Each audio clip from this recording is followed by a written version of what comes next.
meu marido deixava fios brancos na banheira todos os dias. Grávida, eu sempre me perguntava o que aquilo podia ser. Sempre que eu perguntava a ele, desconversava e arrumava uma desculpa qualquer. Um dia, fui levada às pressas ao hospital com fortes dores abdominais. Quando o médico me atendeu, ficou em choque. Sou Ana, uma mulher de 30 anos, dona de casa. Conheci Ricardo há 5 anos, quando trabalhávamos juntos. Ele era um funcionário dedicado e responsável em uma grande empresa e, graças ao seu empenho, ganhava um bom salário. Nos aproximamos quando fui designada para a equipe dele em uma das subsidiárias, e logo me encantei com seu jeito atencioso e gentil. Ricardo era querido pelos colegas e admirado pelo chefe. Eu, sempre tímida e levando tempo para me abrir com as pessoas, logo passei a admirá-lo profundamente. Quando Ricardo me chamou para sair, senti uma mistura de surpresa e curiosidade. Aos poucos, fui conhecendo um lado dele que me parecia acolhedor e genuíno. No dia em que me pediu em casamento, ele me olhou com aquele sorriso gentil e disse que gostava do meu jeito modesto e que achava minha aparência simples e natural muito atraente. Mesmo surpresa com a forma direta como ele expressou seus sentimentos, senti uma alegria intensa. Pedimos ao chefe de Ricardo que fosse nosso padrinho, e nos casamos pouco depois, acreditando estar construindo um futuro sólido juntos. Nosso primeiro ano de casados passou sem grandes problemas, estávamos totalmente envolvidos na nossa nova vida. Contudo, a partir do segundo ano, a dificuldade de conciliar o trabalho e as tarefas domésticas começou a me afetar. Ricardo parecia ter esquecido nossa promessa de dividir as responsabilidades da casa. Aos poucos, ele passou a jogar todo o peso do trabalho doméstico sobre mim. Sei que é difícil, Ana, já que você também trabalha em tempo integral, mas eu não consigo relaxar com a casa bagunçada, ele dizia, sem se dar conta do quanto eu já estava me esforçando para manter tudo em ordem. Eu fazia o máximo para manter tudo em ordem, lavava os pratos, cuidava das roupas, mas não conseguia aspirar o apartamento todos os dias, o que deixava uma leve camada de pó nos cantos. Ainda assim, Ricardo continuava com suas críticas, insistindo que a casa deveria estar sempre impecável. Nosso apartamento era pequeno, e aspirar de manhã cedo ou à noite incomodaria os vizinhos, mas Ricardo parecia ignorar essa questão. Curiosamente, ele exigia limpeza em toda a casa, mas seu escritório era um verdadeiro caos. Ele sempre me pedia para não entrar lá, mas um dia, ao espiar pela porta, fiquei chocada com o que vi. Embalagens de lanches vazias, latas de bebidas e revistas espalhadas por todo lado, a ponto de quase não haver espaço para andar. Aquilo me horrorizou, mas ele não percebia a contradição. Com o tempo, ele passou a criticar também as refeições, reclamando que eu só aquecia pratos prontos e dizendo que sentia falta de comida fresca todos os dias. Comparou as refeições caseiras que eu preparava nos fins de semana com os pratos prontos durante a semana, e eu tentei explicar que era impossível manter a casa impecável, cozinhar tudo do zero e ainda trabalhar em tempo integral sem ajuda. Então, certo dia, ele sugeriu algo que me pegou de surpresa, como se fosse um pedido carinhoso: por que você não deixa um emprego, Ana? Poderia ser dona de casa em tempo integral. Eu trabalho mais para cobrir as despesas. Essas palavras me deixaram com um aperto no coração. A ideia de abrir mão do meu trabalho, que eu tanto amava, me pesava profundamente. Ser apenas dona de casa vai ser melhor para você, que eu trabalho mais para compensar, ele insistiu, com um tom que parecia carinhoso, mas que me causou uma estranha sensação de desconforto. Ele afirmava estar preocupado com meu bem-estar, e eu comecei a me questionar sobre o futuro. E se tivéssemos um filho? Será que nosso orçamento apertado daria conta de uma família? Enquanto eu hesitava, ele me olhou com aquele sorriso doce que sempre me desarmava. Ana, ver você exausta todos os dias me deixa preocupado. Gostaria tanto que você ficasse em casa e cuidasse de tudo com mais tranquilidade. Eu sentia tanto orgulho do meu trabalho, adorava o ambiente e tinha planos de continuar até me aposentar. E não queria ser um peso para Ricardo. Assim, depois de muita hesitação e pesar, me despedi dos meus colegas e do chefe. Sempre fui tímida, mas quando criava laços, esses vínculos eram profundos. Ao abrir mão de algo que amava, Prometi a mim mesma que valorizaria Ricardo ainda mais, tentando compensar essa grande mudança. No início, Ricardo me tratava com carinho e atenção.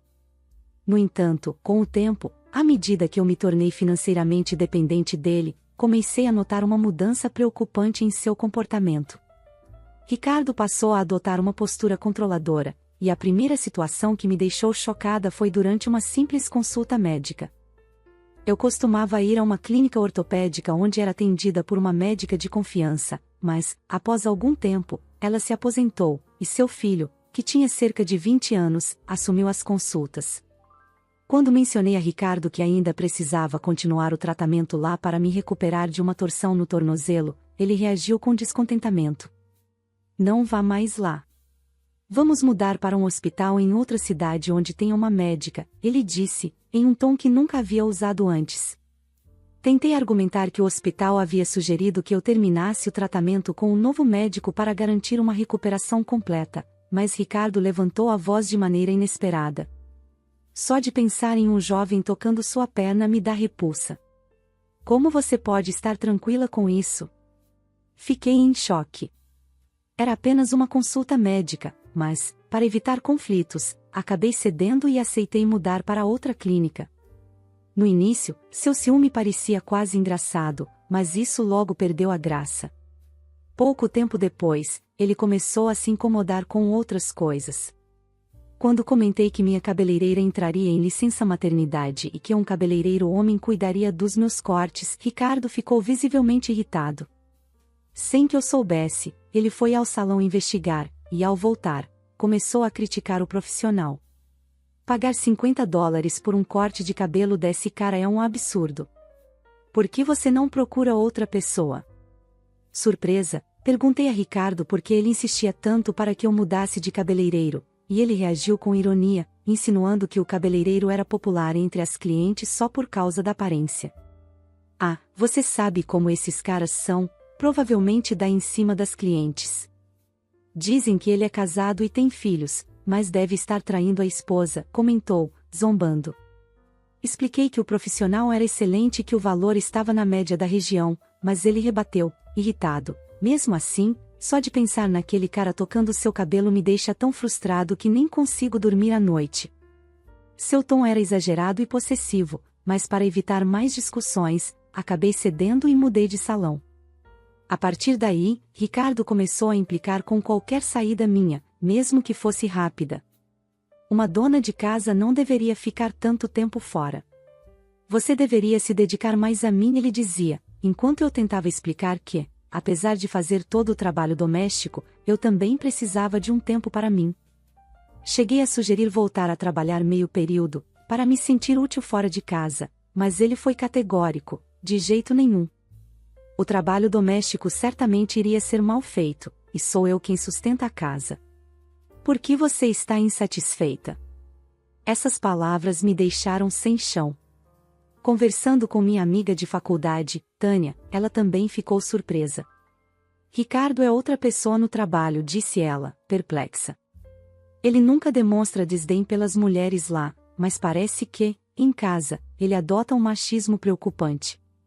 Tânia me aconselhou a procurá-la se a situação piorasse e me garantiu que estaria ao meu lado. Agradeci com um sorriso, mas, aos poucos, fui perdendo a vontade de sair de casa. Passei a maior parte dos dias me sentindo cada vez mais sozinha e desanimada. Algum tempo depois, comecei a me sentir mal e, estranhando os sintomas, fiz um teste de gravidez. Ao ver o resultado positivo, caí em lágrimas no banheiro. A felicidade era indescritível, pois, com a minha idade, eu já estava quase perdendo as esperanças de engravidar. Quando contei a Ricardo, ele ficou tenso por um instante, mas logo esboçou um sorriso. Não posso acreditar, Ana. Bom, vá fazer um check-up no hospital. Vamos garantir que seja uma médica atendendo, certo?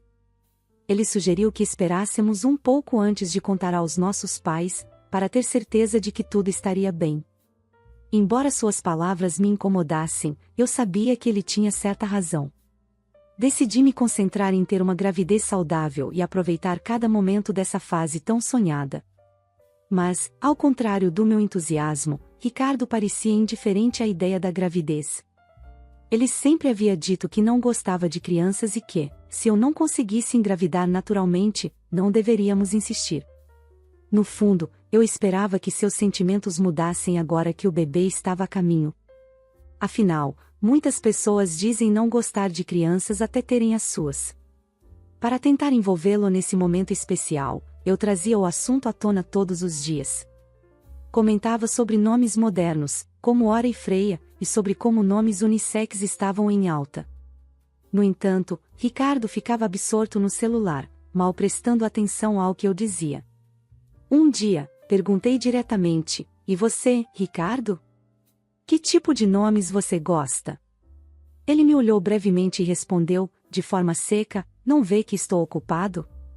Deixo isso por sua conta." Tentei esconder minha decepção, mas era evidente o quanto ele estava distante. Em outra ocasião, perguntei se ele tiraria um dia de folga para me acompanhar em uma das consultas do pré-natal. "Por que um homem deveria ir?" "Não faz diferença para mim", ele respondeu, o rosto impassível. Senti minhas bochechas queimarem. Era estranho ouvir algo tão frio de alguém que logo seria pai. Ele ainda completou, com um meio sorriso: "Não sou bom com filmes de terror, então me poupe da sala de parto, ok?" A comparação me deixou arrasada. O parto era um momento delicado e arriscado, e eu esperava poder contar com o apoio dele. Com os enjoos matinais, a sonolência e o cansaço extremo, já estava difícil lidar com a gravidez. Passei a maior parte do tempo deitada no sofá, sem forças para cozinhar ou cuidar da casa. Ricardo não parecia se importar, pelo contrário, ele ficava irritado com a minha falta de energia e reclamava constantemente. Parecia que ele até se continha nas reclamações quando me via tão esgotada, constantemente indo ao banheiro por causa dos enjoos e tentando manter a casa em ordem. Um dia, enquanto passava pelo corredor com a roupa suja, ouvi o chuveiro desligando e lembrei dos fios brancos que sempre apareciam flutuando na banheira após o banho dele. Eram fios finíssimos, mais finos que um fio de cabelo humano, com cerca de 3 centímetros de comprimento. Perguntei a Ricardo sobre aqueles fios brancos, e após uma breve pausa, ele apenas riu e deu de ombros. "Ah, é só sujeira. Você pode relaxar um pouco com essa obsessão por limpeza, não é?" Fiquei desconfortável com a resposta evasiva, mas decidi não insistir. No entanto, incomodada com a ideia de tomar banho em uma banheira com aqueles fios misteriosos, passei a usar apenas o chuveiro por enquanto. Nessa época, Ricardo começou a chegar cada vez mais tarde, alegando compromissos no trabalho e viagens de negócios frequentes. Eu me perguntava se esse comportamento distante tinha algo a ver com a tensão crescente entre nós. Numa sexta-feira, ele se aproximou de mim com um sorriso incomum. "Vou para Chicago amanhã para uma viagem de negócios. Sinto muito por te deixar sozinha por uma semana, especialmente com os enjoos e tudo mais. Mas faz parte do trabalho, não é? Você vai ficar bem, certo?", disse ele, num tom que parecia mais despreocupado do que solidário. Concordei, tentando esconder a preocupação que crescia dentro de mim. "Ah, e tem mais uma coisa", disse Ricardo, animado, entregando-me uma elegante caixa branca. Ao abrir, vi 7 pequenos frascos de óleos alinhados com tampas pretas, e ao lado, uma série de sachês de chá. "Esses são chás especiais", ele explicou com entusiasmo. "São conhecidos por ajudarem com enjoos matinais. A esposa de um colega usou e voltou a ter apetite rapidamente. Funciona mesmo." Perguntei como deveria usá-los, e ele me explicou que era para tomar uma xícara dos chás todas as noites, além de usar o óleo no banho, que ajudaria a relaxar. Embora eu não fosse muito fã de ervas desconhecidas, aceitei, tocada pela preocupação de Ricardo. Ele ainda me entregou um bilhete com instruções detalhadas. Na nota, ele enfatizava: "Use isso todos os dias, é importante para o seu bem-estar e para o do bebê." Agradeci, achando o gesto cuidadoso. Após a partida de Ricardo, comecei a usar o óleo no banho e a tomar os chás todas as noites, seguindo as instruções à risca. Com o desaparecimento dos fios brancos na água, me senti mais tranquila para mergulhar no banho e deixar o aroma relaxante me envolver. Já os chás, embora fortes e de sabor um pouco amargo, traziam uma sensação de calor que me acalmava. Nos primeiros dias, não senti grandes mudanças, mas notei que meu apetite começava a voltar, o que me trouxe uma nova esperança. No entanto, no quinto dia, logo após o banho e o chá, senti uma dor forte na parte inferior do abdômen. Inicialmente, achei que fosse um desconforto passageiro, talvez algo leve. Mas a dor foi se intensificando rapidamente, a ponto de me fazer gemer de agonia. Vesti qualquer roupa que encontrei, com o coração disparado, e chamei uma ambulância. Ao chegar ao hospital, tomada pelo medo de que algo pudesse ter acontecido com o meu bebê, fui atendida com urgência. O médico, visivelmente preocupado, perguntou sobre o que eu estava ingerindo. Quando mencionei os chás, ele me olhou seriamente e explicou que certas ervas podem causar contrações e são estritamente proibidas para grávidas. Esses chás poderiam ter causado uma perda espontânea, ele disse, com um tom grave. Senti como se o mundo escurecesse ao meu redor, e um vazio tomou conta de mim. Mesmo fraca, pedi ao médico que fizesse um exame urgente. Felizmente, o bebê estava bem, e me informaram que, com descanso, meu corpo se recuperaria. Passei a noite no hospital, ansiosa e sem conseguir dormir, e voltei para casa de táxi na manhã seguinte. Em casa, ainda atordoada, eu não conseguia acreditar que havia seguido as instruções de Ricardo exatamente como ele dissera, e por causa disso, coloquei nosso bebê em risco. Uma urgência tomou conta de mim, eu precisava confrontá-lo. Esperei a hora do almoço e liguei para o celular de Ricardo, mas ele não atendeu. Cada chamada ignorada aumentava minha angústia, e um pressentimento sombrio crescia em meu peito.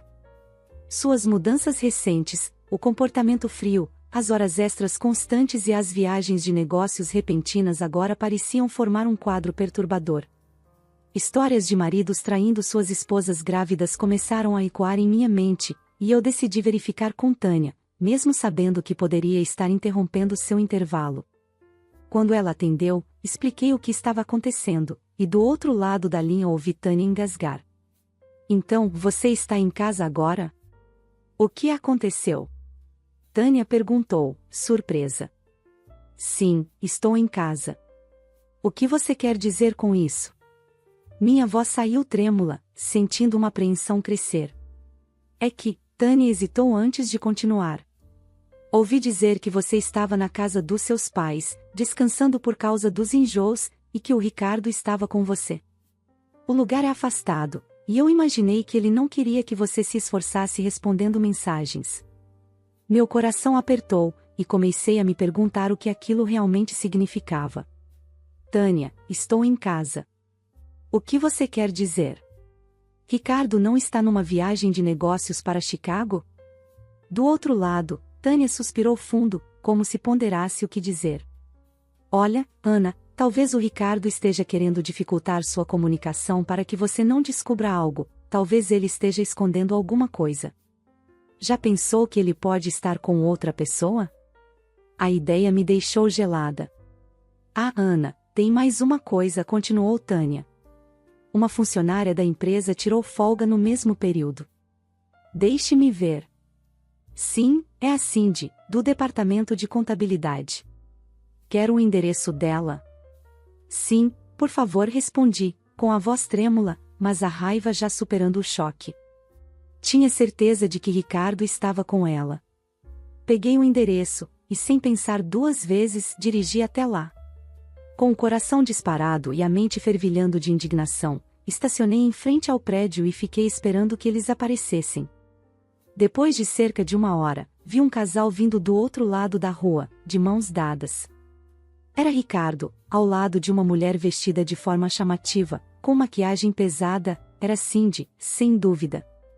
Ele carregava uma bolsa cheia, e o sorriso entusiasmado em seu rosto reacendeu uma raiva ardente dentro de mim. Ele estava me traindo descaradamente, enquanto eu passava por um pesadelo. Como ele podia ser tão cruel?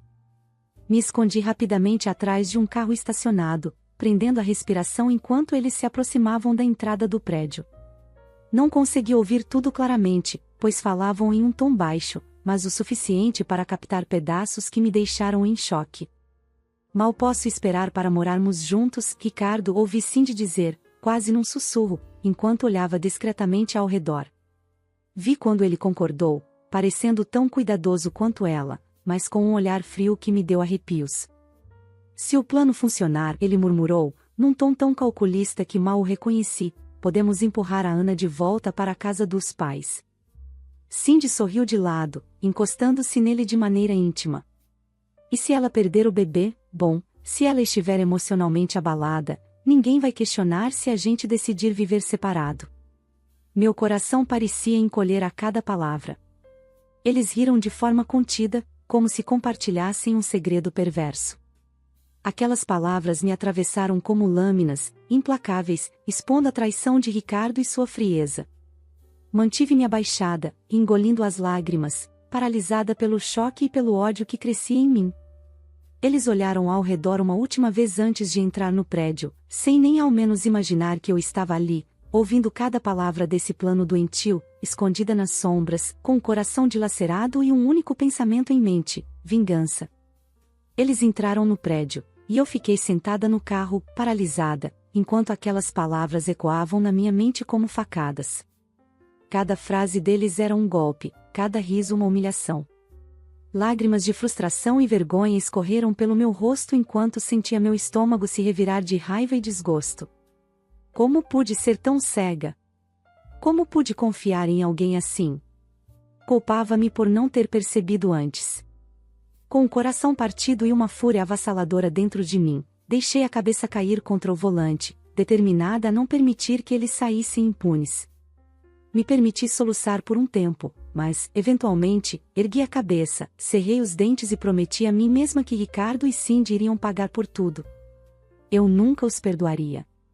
Depois, à tarde, fui com Tânia até o apartamento de Cindy. Tânia havia tirado a tarde de folga para me ajudar, e eu estava decidida a confrontá-los. Para evitar sermos vistas pela câmera do interfone, me escondi no corredor de entrada enquanto Tânia chamava Cindy pelo interfone.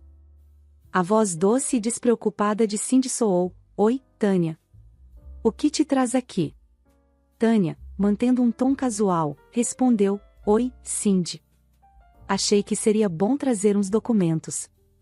Você esqueceu alguns materiais na sua mesa." Cindy, sem desconfiar de nada, respondeu alegremente: "Oh não. Obrigada, Tânia. Vou descer para buscar." Tânia, insistindo, completou: "Não se preocupe, posso levar até o seu apartamento." Com isso, Cindy, satisfeita, disse: "Claro, vou destrancar a porta." Assim que a porta do prédio se abriu, subimos no elevador até o andar dela. Para evitar as câmeras, fiquei alguns passos atrás de Tânia, enquanto ela chamava Cindy na porta. Em poucos instantes, Cindy apareceu, vestida com um roupão casual, o que indicava que estava em seu momento mais íntimo de descanso. Ao me ver, seu rosto congelou de choque, e ela soltou um grito agudo, tentando fechar a porta rapidamente. Mas enfiei minha bolsa na fresta antes que ela conseguisse, empurrando a porta e forçando-a a abrir. Cindy, derrotada, recuou, deixando-nos entrar. Foi então que, vindo do final do corredor, ouvi uma voz familiar. Avancei silenciosamente até uma sala semi-aberta e espiei. Ricardo estava lá, de cueca, sentado confortavelmente, enquanto escovava um gato de pelo longo e branco. "Você é um bom menino, Atum", disse ele, num tom carinhoso que eu quase não reconheci. "Vou te dar um petisco depois. Seu pelo está tão macio hoje. Você é o gato mais lindo do mundo." Naquele momento, tudo fez sentido. Aqueles fios brancos que eu encontrava na banheira eram pelo do gato de Cindy. Ricardo, tão acomodado na intimidade com o animal dela, sequer se preocupava em se lavar completamente antes de ir para casa. A cena de Ricardo, seminu e envolvido em tanta dedicação ao gato de outra mulher, enquanto ignorava o próprio filho que eu carregava, fez meu sangue ferver. Uma onda de raiva me tomou por completo ao vê-lo demonstrar tanto afeto ao gato de Cindy, como se aquele animal importasse mais para ele do que nosso próprio bebê. O gato, que parecia pressentir minha fúria, se encolheu, assustado, e correu para um canto do quarto. "Que foi, Atum?" "Vem brincar com o papai", disse Ricardo, em uma voz exageradamente suave. Não consegui mais me conter e entrei na sala, com o olhar firme e as palavras afiadas. Desde quando você é pai de um gato? Ou será que foi a Cindy quem engravidou? Os olhos de Ricardo se arregalaram ao me ver ali, surpresa que claramente o deixou desconcertado. Ele balbuciou algo para se justificar, mas antes que pudesse completar uma frase, Cindy surgiu logo atrás, abraçando-o com familiaridade e sorrindo de forma presunçosa. Está tudo bem, Ricardo. Deixa que eu cuido disso, disse Cindy, rindo como se a situação fosse uma grande piada. A cena dos dois juntos, ele quase sem roupas, me deixou dividida entre a fúria e a incredulidade diante do absurdo daquela situação. Com um sorriso provocador, Cindy se virou para mim e perguntou: como você está se sentindo? Achei que já estivesse acostumada com os enjoos matinais. Mas, já que está aqui, parece que está tudo bem. Ainda está tomando os chás, não é? Assim, mãe e bebê ficam saudáveis. Ela soltou uma risada sarcástica, enquanto Ricardo, ao lado dela, me olhava com uma expressão de falso desapontamento, o que só inflamava minha raiva. Respirei fundo, tentando manter a calma. Tomei o chás porque confiei que Ricardo queria o meu bem. Mas a dor que senti foi tão forte que precisei chamar uma ambulância, eu disse, sentindo o desespero se transformar em indignação. Cindy interrompeu com um tom açucarado, mas cheio de veneno. Que pena. Um bebê que o papai não quer deveria simplesmente desaparecer, não acha? As palavras dela me atingiram como uma facada. O quê? Vocês tentaram tirar a minha vida e a do meu bebê, gritei, incapaz de conter minha indignação. Ricardo sorriu com desprezo, e sem hesitação, respondeu: esse bebê nem nasceu ainda. Tratar como uma pessoa é ridículo. Ou será que você está inventando tudo isso só para chamar atenção? Meu cérebro parecia ferver de tanta raiva enquanto os via rindo do meu sofrimento e da minha gravidez. Tirei do bolso a foto do ultrassom e mostrei a eles. Isso é real. Meu bebê é real. Ricardo debochou, dizendo: talvez essa foto seja de outra mulher grávida. Sua barriga ainda está lisa. Como posso confiar que é meu filho? Tânia, que estava ao meu lado desde o início, interveio, repreendendo-os com firmeza. Mas Ricardo e Cindy apenas sorriram com cinismo, como se a dor que causavam não significasse nada. Bem, mesmo que seja meu filho, eu não o quero, disse Ricardo, suas palavras dilacerando meu coração. Era uma crueldade que eu não podia acreditar estar ouvindo dele. Por que você nega tanto? Perguntei, tentando segurar as lágrimas que já brotavam. Você odeia tanto a ideia de ser pai? Isso te incomoda tanto assim? Ricardo franziu a testa, a irritação evidente em seu rosto, e respondeu bruscamente: é claro que odeio. Quem vai cuidar de mim quando o bebê nascer? Então, como se estivesse destilando tudo o que guardava de rancor, ele começou a soltar uma enxurrada de críticas cruéis. Você costumava ser atraente quando nos casamos, mas com o tempo ficou feia. A gravidez só piorou isso. Você está magra, pálida, e sua pele perdeu qualquer traço de feminilidade. Apontando para mim com desdém, ele disse: é vergonhoso se chamar de minha esposa com essa aparência. Eu nunca deveria ter me casado com uma mulher com sua idade, você já está velha e acabada. Ricardo cuspiu as palavras com desprezo. Eu olhei para ele, sentindo o peso de cada palavra venenosa. E você, Ricardo, retruquei, com um pouco de dignidade que ainda conseguia reunir, também está barrigudo e perdendo cabelo. Já é um homem de meia idade. Ele ignorou meu comentário, impassível, e continuou. Além disso, tudo o que você fala ultimamente é sobre o bebê. Parece que você esqueceu quem é o mais importante aqui. Como minha esposa, você deveria me colocar em primeiro lugar. Eu não me importo com o bebê que está na sua barriga. Aquelas palavras foram a prova final de que o homem com quem eu havia casado não existia mais, ou talvez ele nunca tivesse existido de verdade. Fiquei pasma. As palavras dele soavam infantis, e naquele momento ficou claro que tanto o bebê quanto eu seríamos infelizes com Ricardo como pai.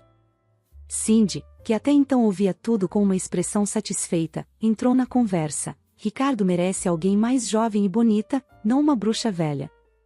É claro que ele deveria estar com alguém como eu, uma beldade jovem. Cindy riu, a frieza em sua voz me arrepiando. Você achou mesmo que aqueles chás e óleos eram para o seu bem? Cada detalhe foi planejado para que você perdesse esse bebê. Ricardo sabia que você não desconfiaria de um presente dele, muito menos de chás que prometiam ajudar com os enjoos matinais. Mas, na verdade, eles tinham um efeito contrário. Ele sabia que a mistura poderia causar contrações e colocar a gravidez em risco. Com isso, ele não teria que pagar pensão e, assim, poderia se divorciar sem qualquer encargo.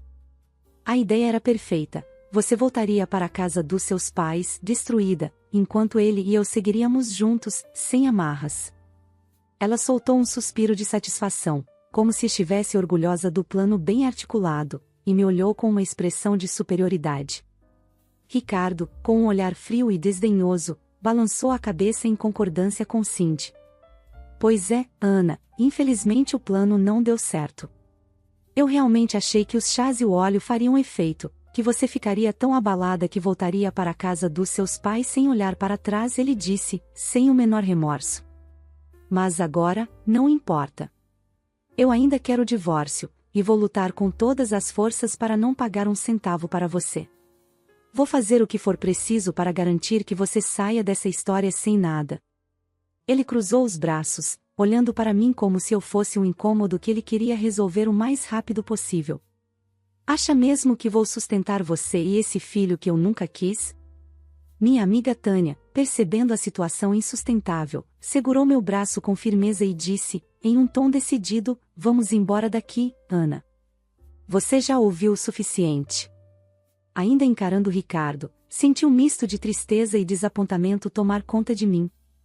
Com um olhar firme, eu disse, com a voz embargada, mas sem hesitar, em pensar que um dia eu te amei. Agora, não sinto nada além de desprezo. Mas eu prometo que você vai pagar por tudo o que fez. Sem esperar resposta, me virei e saí dali, acompanhada por Tânia, com a certeza de que tomaria todas as medidas para que ele respondesse por cada uma de suas ações. Ao sair do apartamento de Cindy, senti um alívio. Ricardo e Cindy jamais imaginariam que a própria confiança desmedida os trairia. O que eles não sabiam é que eu tinha gravado toda a confissão escondida em minha bolsa. Cada palavra, cada detalhe do plano frio e cruel de envenenamento lento com os chás, estava registrado. Sem hesitar, fui diretamente à delegacia, acompanhada de minha amiga Tânia. Na delegacia, relatei tudo e entreguei o gravador como prova. Os oficiais que me atenderam ficaram claramente impressionados com a frieza dos detalhes. Com a gravação em mãos e a documentação médica que mostrava os efeitos dos chás na minha saúde e na do bebê, abriram um inquérito imediatamente. A polícia intimou Ricardo e Cindy para prestarem depoimentos, e a situação se intensificou rapidamente. Quando Ricardo e Cindy foram chamados a depor, Cindy, já desestabilizada, confessou que havia seguido as ideias de Ricardo, mas que ele estava envolvido desde o início e era quem realmente queria se livrar do bebê. Ricardo, tentando negar, viu-se encurralado diante das provas. Com base nas gravações e nas evidências, ambos foram acusados formalmente por tentativa de lesão corporal e por conspiração. A repercussão foi devastadora para Ricardo. A empresa onde ele trabalhava suspendeu inicialmente e, logo depois, encerrou o contrato, para preservar a própria reputação. Cindy também foi demitida, pois o envolvimento em uma ação judicial tão séria violava os princípios éticos da organização. O processo legal resultou em condenações para ambos. Ricardo e Cindy foram obrigados a cumprir serviço comunitário e a pagar uma indenização por todos os danos causados. Além disso, o tribunal determinou que Ricardo pagasse pensão para o bebê que ele havia rejeitado, sem possibilidade de contestação. Com o apoio das autoridades e de pessoas queridas, consegui seguir em frente. A justiça foi feita, e Ricardo e Cindy ficaram marcados pelas consequências de suas ações. Os pais de Ricardo, ao tomarem conhecimento das acusações e da gravação, ficaram arrasados. Envergonhados pela atitude do filho, vieram me procurar para oferecer seu apoio. Com sinceridade, pediram desculpas pelo que eu havia passado e expressaram total reprovação à conduta de Ricardo e Cindy. Deixaram claro que, apesar de tudo, queriam estar presentes para o neto e me apoiariam no que eu precisasse. Desde então, tem sido uma presença de conforto, ajudando-me emocionalmente e mostrando que não compartilham das escolhas do filho. Meses depois, meu filho nasceu, enchendo minha vida de um amor que eu jamais havia experimentado. O momento foi emocionante e cheio de alegria, uma sensação de esperança renovada que me envolveu por completo. Ao segurar meu bebê nos braços, senti que todo o sofrimento que vivi foi transformado em força para seguir em frente. Ricardo, como consequência de seus atos, foi legalmente proibido de se aproximar de nós, uma medida que garantiu a nossa paz e segurança. Hoje, tenho o apoio dos pais dele e de toda a minha família e amigos e sigo construindo uma nova vida, agora em paz, ao lado do meu filho, onde o futuro brilha com novas possibilidades. Que história intensa! A frieza e manipulação do marido e da amante são inacreditáveis, mas a coragem da protagonista é inspiradora. Enfrentar tudo isso, proteger seu bebê e buscar justiça mostram sua força. Meu conselho para Ana: siga cercada de pessoas que te apoiam e construa um lar de amor para seu filho. Você merece paz e felicidade. O que você achou da história de hoje? Deixe abaixo a sua opinião. Obrigado por acompanhar mais um relato aqui no Recanto das Histórias. Não se esqueça de deixar seu like. E, se você gosta de histórias sobre relacionamentos e conflitos familiares, inscreva-se no canal e ative o sininho para não perder os próximos vídeos. Até a próxima!